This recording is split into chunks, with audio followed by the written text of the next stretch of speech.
아무 이의가 없고 뭐 그대로라고 생각하고 그래서 왜냐하면 이게 우리가 지휘권까지 넘기고 등에 업혀가지고 하는 전쟁 총알하나 못 만드는 나라니까 근데 그런 상황 속에서 대통령이 명목상의 통수권을 갖고 있다고 할지라도 상황 주도권을 미국에 완전히 넘기고 있는 상황이었거든요. 근데 그 상황 주도권을 갖다가 이쪽으로 돌리는 시기의 그 역전의 전략을 이승만 대통령이 구사하고 그걸 갖다가 실천할 수 있었다는 것, 그 계기를 어디서 잡았다는 것. 그런 발상이 왜 지금 우리가 생각하는 게 중요하면 핵은 지금도 오늘날 핵전쟁이라는 쓰는 전쟁이 아니고 만들어서 위협 주는 전쟁, 그게 핵전쟁, 오늘의 핵전쟁이거든요.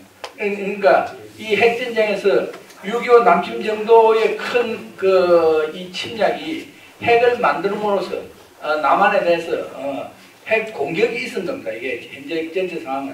그래서 그리고 그 육자 회담에 갖다가 한국은 뭐 완전히 하나에 가서 뭐 구경꾼으로 손님으로 가서 있는 거지. 주도권이 완전히 미국 쪽에 가가 있는 거 아닙니까? 이거를 진짜 이승만 대통령이 있다 그러면 이 상황 주도권을 어디에서 잡아서 역전시키느냐 이런 식의 발상과 실천을 안 할 뿐이 아니라고요. 그리고 그러니까 그걸 우리가 이 상황에서 우리가 하는 게 우리가 이승만을 연구하고 이승만에서 뭔가 배우는 시기에 그 의미가 있다고 합니다. 반드시 있다고 생각합니다. 카이로 회담에 대한 답변 안 하셨어요. 이 카이로 선언을 그냥 뭐 한 말씀을 드리면은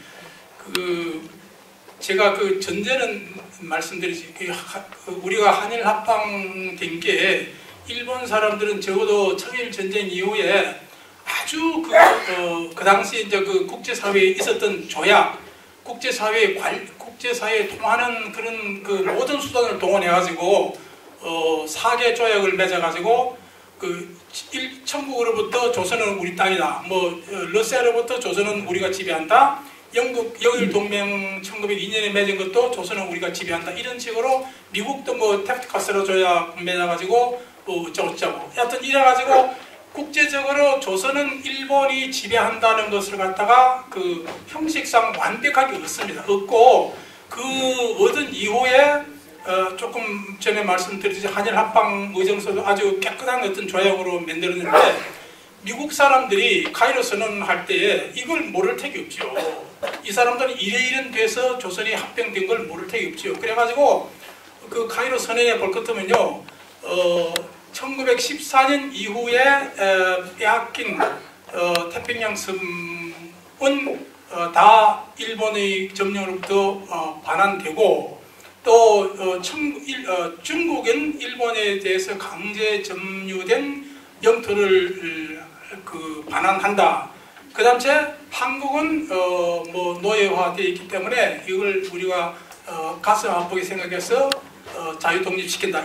이렇게 원안이 되어 있습니다. 원안이 되어 있는데 루스벨트가 그게 한 5번 정도 교정이 됐는데요. 두 번째 교정에 볼 것 같으면 루스벨트가 중국 문제하고 한국 문제하고 떼라 이렇게 표시를 크게 지금 남아있는 표시를 해놔요. 그 중국 문제까지가 서태평양에 있는 섬으로부터 일본이 쫓겨난다. 그 다음에 중국은 잃어버린 뭐 대만, 팽오도 이런 걸 갖다가 받는다. 이런 식으로 돼 있고 그 섬은 제일 후에는 1914년이 되지요. 이게 1914년 이후에 빼앗긴 모든 것에 모든 섬은 반환된다. 그렇게 그 형식상을 이렇게 있었습니다. 그럴 때 만일에 그것이 1차 드래프트가 그대로 통과되었으면요, 우리는 1910년에 그 합방이 되어 있잖아요. 그러니까 경우에 따라서는 우리는 그게 해당이 안 될 수도 있어요. 근데 중간에 다시 교정을 하면서 한국을 떼라 그래가지고 쫙 이렇게 교정해서 뭐라고 그러면 모르겠는데 이 새로운 그 줄을 쫙 껐는데 그걸 꺼가지고 거기 밑에 떨어져가지고 한국은 다시 나오거든요. 다시 나오면서 중간에 무엇이 하나의 문구가 다시 들어가요. 들어가는 건 그 루스벨트가 직접 구두로 한 건지 아니면 그 쓴 해리 홉킨스가 지가 루스벨트의 철학을 알아가지고 그대로 썼는지 몰라도 그 이유가 한국이 독립된다는 이유를 갖다 뭐라고 밝혔냐 같으면 그 일본이 그 violence and greed, 이게 violence 폭력과 국가 폭력과 greed로 강점한 모든 땅에서부터 일본은 손을 떼야 된다. 그 다음 주에 한국은 이웃으로부터 노예화된 어려움을 겪고 있는 것을 우리가 그 가슴 아픈 마인드풀 해가지고 이 나라는 곧 자유와 나중에 처칠 in due course라고 꽂히는데 제일 처음엔 at the earliest possible moment를 그리 돼 있어요.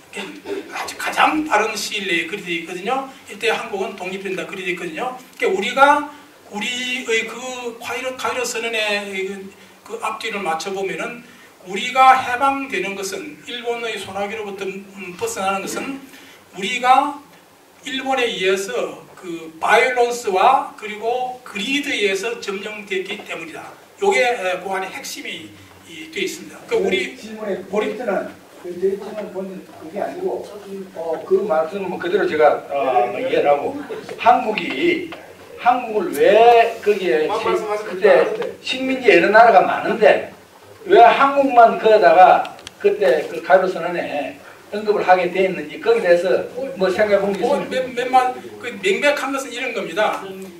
대서양 현장에서 보면 미국의 철학이라는 것은 이 전쟁은 가난하고 억압된 나라를 해방시키는 전쟁이기 때문에 우리가 전쟁을 하는 것이지 그거 안 한다 그랬거든요. 근데 이 처칠의 경우는 전쟁을 하는 목적을 잃어버린 식민지를 회복하는 것에 그 목적을 두는 전쟁을 했거든요. 그때 미국의 철학을 갖다가 전쟁 후에 식민지를 해방시키고 억눌린 자를 독립을 시켜야 되겠다는 그 철학은 가지고 있는데 그 처칠이라는 사람이 바로 그 연합국의 그 친구고 또 아시아에 27개의 그 식민지를 갖고 있기 때문에 미국의 입장을 가이로선에 넣기가 상당히 불편했습니다. 근데 한국은 다행히 일본 식민지였습니다. 영국 식민지가 아니고요. 그래서 일본 식민지인 한국을 독립시킨다는 말을 함으로써 대서양 현장에도 말했던 미국의 전쟁 목적은 억눌리고 그 핍박받고 그런 그 식민지를 해방시키는 것이다 하는 것을 천명한 것이다. 그거는 전후 맥락에서 의심 없이 받아들일 수 있는 그 하나고 다른 것은 뒤에 배경 설명에 또 여러 가지로 설명을 할 수 있습니다. 유영희 교수님